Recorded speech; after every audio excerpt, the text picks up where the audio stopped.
Continue to contact us about the Target 13 alert we first brought you last week. 4 more tenants of the Shannon Glen apartment complex say their living conditions are deplorable, and landlord Todd Ragan will not respond to their complaints. KRDO News Channel 13 Stephanie Sierra shows us what they say are substandard living conditions. And then we have, as you see, it's dripping. It consistently drips. This is a living nightmare for Ariel Enlow, mother of an 18-month-old daughter. She was born with a bacterial infection due to the mold and the bacteria in the water I was pulling out. She was born deceased and resuscitated at birth. But when we moved in here, we were hoping for a fresh start. And so was Casey Navarrete, who lives with cracked walls, cracked ceilings, and broken windows. It doesn't even... Both have contacted landlord Todd Ragan more than a dozen times. They told us they would get a work order in and have somebody down immediately, and never did.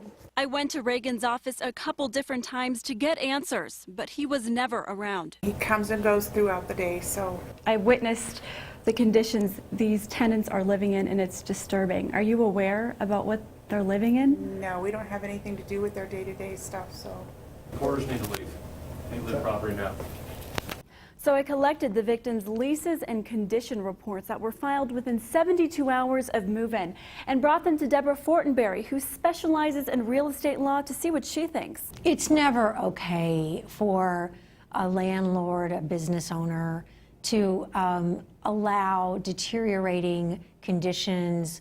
You showed me photos of active mold growth that certainly can be related to health issues. Fortenberry says under Colorado law, the landlord is required to ensure these apartments are habitable, something she says isn't happening. So even though those kinds of provisions may not be in the written leases, the law in Colorado implies these requirements into every residential lease in the state, Leaving these tenants feeling helpless and desperate for a place to live. We're not even going to celebrate Christmas this year because our place is not habitable for us to even keep our kids here.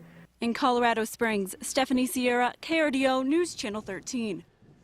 Now, the real estate attorney, Ms. Fortenberry, advises these tenants and any others with similar problems to file a formal notice with the state and explain why their unit doesn't comply with state law. But don't just suddenly stop paying rent.